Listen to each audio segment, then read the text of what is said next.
सम्मानित मुल्क के मालिकों, मैं बौद्ध भिक्षु सुमित रतन। आगे 5 मई 2023 आ रहा है। पूरी दुनिया के बौद्धों का ये सबसे बड़ा पर्व है, सबसे बड़ा त्योहार है।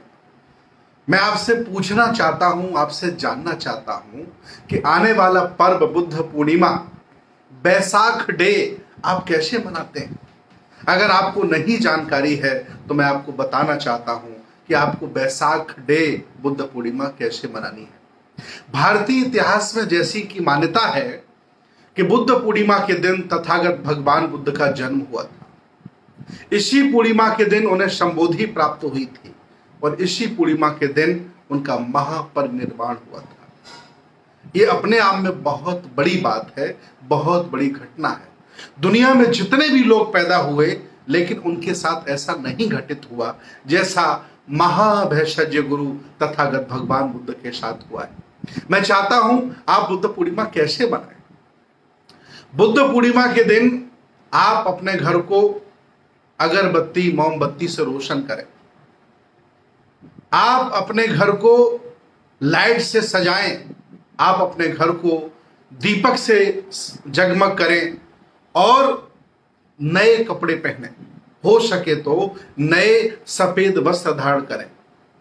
सभी लोगों को साथ बैठाकर, अगर आपके आसपास कहीं बौद्ध भिक्षु रहते हैं, बौद्ध विद्वान रहते हैं, बौद्ध आचार्य रहते हैं, संस्काराचार्य रहते हैं, तो उनको आमंत्रित करें।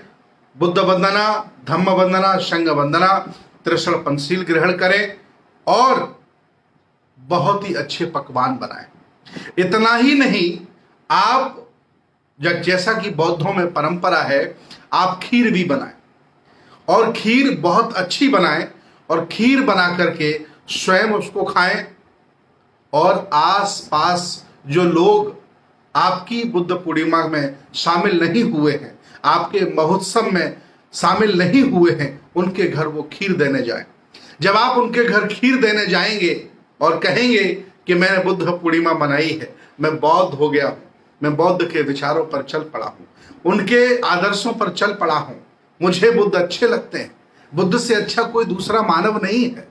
जब उन्हें खीर आप देने जाएंगे तो सहर्ष व खुशी से आपकी खीर स्वीकार कर लेंगे और अगली बार जब बुद्ध पूर्णिमा आएगी तो आपकी बुद्ध पूर्णिमा में जरूर शामिल होंगे। याद रखें, अभिमान घमंड किसी भी तरह का उसे दूर रख दें। करुणा, दया, शील, भाईचारा के साथ सबको जोड़ें और जाति भेद ना करें। अगर बुद्ध पूर्णिमा के कार्यक्रम में आपके घर में ब्राह्मणों के द्वारा बनाई गई एक ही जाति के लोग शामिल होते हैं तो आप भी जातिवादी हैं। आप बहुजन समाज के जितने भी लोग आसपास रहते हो सबको आमंत्रित करें, सबको खीर देने जाएं, तब जाकर के बहुजन समाज बनता है। भगवान बुद्ध के धम्म में जाति का मतलब है जन्म लेना। जाति का मतलब ये नहीं कि ऊंची जाति नीची जाति। और ये भाव अगर आपके मन में बैठा है तो आपसे ज्यादा मनुवादी और आपसे ज्यादा नालायक व्यक्ति दुनिया में कोई नहीं हो सकता। इसलिए बुद्ध पूर्णिमा के दिन सफेद वस्त्र पहने और एक बात कभी ना भूलें, वो बात बहुत महत्वपूर्ण है, पंचशील का झंडा जहां भी मिले, जैसे भी उपलब्ध हो सके मंगाएं और बुद्ध पूर्णिमा के दिन अपने घर के ऊपर जरूर लगाएं। जब बुद्ध पूर्णिमा के दिन अपने घर में आप पंचशील का झंडा लगाएंगे तो जब लोग देखेंगे तो पूछेंगे कि ये झंडा किसका है। काफी लोग तो आपसे मजाक करेंगे, किस देश का आपने झंडा लगा लिया है। तो आप जब बताएंगे कि भगवान बुद्ध के धम्म का झंडा है, 5 शीलों का झंडा है, 5 रंगों का झंडा है, सारे धर्मों के झंडे अलग अलग हैं पूरी दुनिया में, लेकिन भगवान बुद्ध के धम्म का झंडा पूरी दुनिया में एक ही है। और ये झंडा मेरे अकेले घर में नहीं है। छोटी छोटी पार्टियां तुम्हारे गांव की होंगी, शहरों की होंगी, प्रदेशों की होंगी, एक देश की होंगी, लेकिन भगवान बुद्ध की इतनी बड़ी पार्टी है, इतना बड़ा धम्म है, जिसे लगभग 65-70 देशों के घरों में ये पंचशील का झंडा लगाया जाता है। आप अपने आप को नगर से, मोहल्ले से निकालकर अंतर्राष्ट्रीय बना लेते हैं। इसलिए कभी मत भूलें कि आप अपने घर पर बुद्ध पूर्णिमा के दिन पंचशील का झंडा लगाएं, सफेद वस्त्र धारण करें, बुद्ध वंदना, धम्म वंदना, संघ वंदना करें, आचार्य से, बौद्ध भिक्षु से त्रिशल पंचशील लें हो सके तो उपोषित व्रत धारण करें। जब आप पढ़ेंगे बुद्धिज्म को तो उसकी जानकारी मिलेगी। और हो सके तो बुद्ध पूर्णिमा के दिन आप दान करें, आप किसी गरीब व्यक्ति की हेल्प करें, आप किसी असहाय व्यक्ति की हेल्प करें, हो सके तो बौद्ध भिक्षु को दान करें, ये परंपरा में डालें। जब आप ऐसा करेंगे, सबको जोड़ने का भाव रखेंगे, तो मैं दावे के साथ कहता हूं आपके गांव में, आपके मोहल्ले में, आपके शहर में एक भी घर ऐसा नहीं होगा जिस घर में वो लोग बुद्ध पूर्णिमा को नहीं मनाएंगे, बैसाख डे को नहीं मनाएंगे।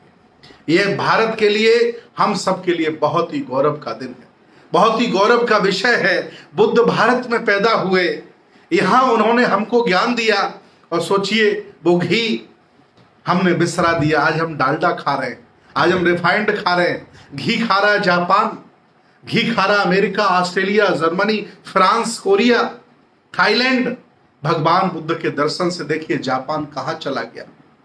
Hyundai, Honda, Toyota, Nikon, Sony कंपनियां बनाकर के पूरी दुनिया को अपने सामान बेच रहा है, और हम अंधविश्वास पाखंड में जकड़े हैं। आओ हम गर्व से कहते हैं कि हम बौद्ध हैं, बौद्ध लिखें, बौद्ध बने, बौद्ध दिखें। आपके संस्कारों से, व्यवहार से, आपके पहनावे से दिखना चाहिए कि आप बौद्ध हैं, बुद्ध के अनुयायी हो गए। अगर ऐसा नहीं दिखता है तो यह धोखा है। और याद रखना, बाबा साहब का दिया हुआ सब कुछ आपने ले लिया, चाहे आरक्षण हो, चाहे स्वच्छ पानी हो, चाहे कुर्सी हो, चाहे मान सम्मान हो, लेकिन बाबा साहब का दिया हुआ धम्म अभी तक आपने स्वीकार नहीं किया। ऐसा अन्याय आप क्यों कर रहे हैं? इसलिए बहुजन समाज के लोगों, ध्यान से सुनो, एक बार फिर आपसे कह रहा हूं कि जो सम्मान बुद्ध की छाया में आपको मिल जाएगा, दुनिया में कोई नहीं दे सकता है। और बाबा साहब ने 20 वर्ष अध्ययन करके आपको भगवान बुद्ध का धम्म दिया है। विचार करिए, सम्राट अशोक ने अपनी बेटी, अपने बेटे को बौद्ध भिक्षु बनाकर के विदेश में प्रचार करने के लिए भेजा। आज दिन तक इस भारत में दूसरा कोई सम्राट अशोक पैदा नहीं हुआ। कितना बड़ा गौरव है ये। लोग लांछन लगाते हैं, आरोप लगाते हैं हमारे चरित्रों पर, हमारे पात्रों पर, हमारे महापुरुषों पर। उनकी बात पर ध्यान मत दीजिए, क्योंकि आपके हाथ में लेखनी नहीं रही। लिखने वालों ने आपका चरित्र हनन किया है, आपके साथ अन्याय किया है, आपका चित्रण अच्छा नहीं किया। इसलिए घबराइएगा नहीं। आ रही है 5 मई 2023। मत भूलिएगा कि आपका घर मोहल्ले में सबसे अच्छा चमकना चाहिए। घर का कलर कराइए, अच्छे कपड़े पहनिए, खीर बनवाइए, हर्षोल्लास से उसको सेलिब्रेट करिए और धन्यवाद दीजिए कि बुद्ध आपकी वजह से हमें समता, दया, करुणाशील मिली, आपकी वजह से हमें लोकतंत्र मिला, और आपकी वजह से हम वर्ल्ड वाइड हो गए हैं, दुनिया में छा गए हैं। ऐसा भाव रखते हुए देश भारत के सभी जिंदा लोग, विज्ञानवादी, तर्कवादी, बहुजन समाज के लोग अब की बार बुद्ध पूर्णिमा मनाएंगे, और घर पर पंचशील का झंडा लगाना कभी नहीं भूलेंगे। बहुत बहुत धन्यवाद, बहुत बहुत साधुवाद, मंगल कामनाएं आपके लिए।